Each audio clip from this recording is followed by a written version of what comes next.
ओम नमः शिवाय। बोलो हर हर महादेव हर। किसी नगर में एक धनी व्यापारी रहता था। दूर दूर तक उसका व्यापार फैला हुआ था। नगर के सभी लोग उस व्यापारी का सम्मान करते थे।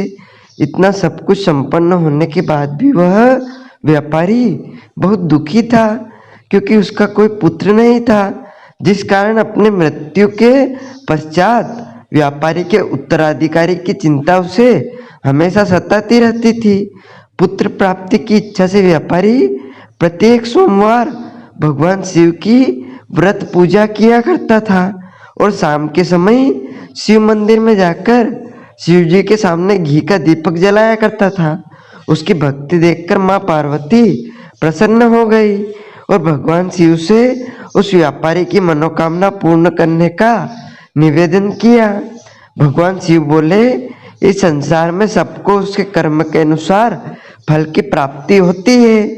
जो प्राणी जैसा कर्म करते हैं उन्हें वैसा ही फल प्राप्त होता है। शिव जी द्वारा समझाने के बावजूद माँ पार्वती नहीं मानी और उस व्यापारी को मनोकामना पूर्ति हेतु वे शिव जी से बार बार अनुरोध करती रही।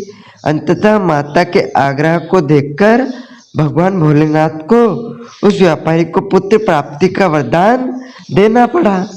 वरदान देने के पश्चात भोलेनाथ माँ पार्वती से बोले, आपके आग्रह पर मैंने पुत्र प्राप्ति का वरदान तो दे दिया है, परंतु इसका यह पुत्र 16 वर्ष से अधिक समय तक जीवित नहीं रह पाएगा। उसी रात भगवान शिव उस व्यापारी के स्वप्न में आए और उसे पुत्र प्राप्ति का वरदान दिया और उसके पुत्र के 16 वर्ष तक जीवित रहने की बात बताई। भगवान के वरदान से व्यापारी को खुशी तो हुई, लेकिन पुत्र की अल्पायु की चिंता ने उस खुशी को नष्ट कर दिया। व्यापारी पहले की तरह सोमवार के दिन भगवान शिव का विधिवत व्रत करता रहा। कुछ महीने के बाद उसके घर एक अति सुंदर बालक ने जन्म लिया और घर में खुशियां ही खुशियां भर गई। बहुत धूमधाम से पुत्र का जन्म समारोह मनाया गया, परंतु व्यापारी को पुत्र जन्म की अधिक खुशी नहीं हुई, क्योंकि उसे पुत्र की अल्पायु के रहस्य का पता था। जब पुत्र 12 वर्ष का हुआ तो व्यापारी ने उसे उसके मामा के साथ पढ़ने के लिए वाराणसी भेज दिया। लड़का अपने मामा के साथ शिक्षा प्राप्ति हेतु चला गया। रास्ते में जहाँ भी मामा भांजे विश्राम हेतु रुकते, वहाँ यज्ञ करते और ब्राह्मणों को भोजन कराते। लंबी यात्रा के बाद मामा भांजे एक नगर में पहुँचे। उस दिन नगर के राजा की कन्या का विवाह था, जिस कारण पूरे नगर को सजाया गया था। निश्चित समय पर बारात आ गई, लेकिन वर का पिता अपने बेटे के एक आंख से काने होने के कारण, यानी कि एक आंख से उसको नहीं दिखता था, उसे चिंता सताने लगी। उसे भय था कि इस बात का पता चलने पर कहीं राजा विवाह से इनकार ना कर दे, इससे उसकी बदनामी भी होगी। जब वर के पिता ने व्यापारी के पुत्र को देखा तो उसके मस्तिष्क में एक विचार आया, क्यों ना इस लड़के को दूल्हा बनाकर राजकुमारी से विवाह करा दूं। विवाह के बाद इसको धन देकर विदा कर दूंगा और राजकुमारी को अपने नगर में ले जाऊंगा। वर के पिता ने लड़के के मामा से इस संबंध में बात की। मामा ने धन मिलने के लालच में वर के पिता की बात स्वीकार कर ली। लड़के को दूल्हे का वस्त्र पहनाकर राजकुमारी से विवाह करा दिया। राजा ने बहुत सारा धन देकर राजकुमारी का विदा कर दिया। शादी के बाद लड़का जब राजकुमारी के साथ लौट रहा था तो वह सच नहीं छिपा सका और उसने राजकुमारी के ओढ़नी पर लिख दिया, राजकुमारी तुम्हारा विवाह मेरे साथ हुआ था।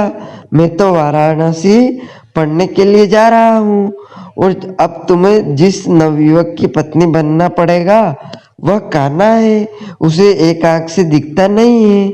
जब राजकुमारी ने अपनी ओढ़नी पर लिखा हुआ पढ़ा तो उसने काने लड़के के साथ जाने से इनकार कर दिया। राजा को जब ये सब बातें पता चली तो उसने राजकुमारी को महल में ही रख लिया। उधर लड़का अपने मामा के साथ वाराणसी पहुंच गया और गुरुकुल में पढ़ना शुरू कर दिया। जब उसकी आयु 16 वर्ष की हुई तो उसने यज्ञ किया। यज्ञ की समाप्ति पर ब्राह्मणों को भोजन कराया और खूब अन्न वस्त्र दान किया। राजा को वह अपने शयन कक्ष में सो गया। शिव के वरदान के अनुसार शयनावस्था में ही उसके प्राण पखेरु उड़ गए। सूर्योदय पर मामा मर्द भांजे को देखकर रोने पीटने लगा। आसपास के लोग भी एकत्र होकर दुख प्रकट करने लगे। लड़के के मामा के रोने के विलाप करने के स्वर समीप से गुजरते हुए भगवान शिव और माता पार्वती ने भी सुने।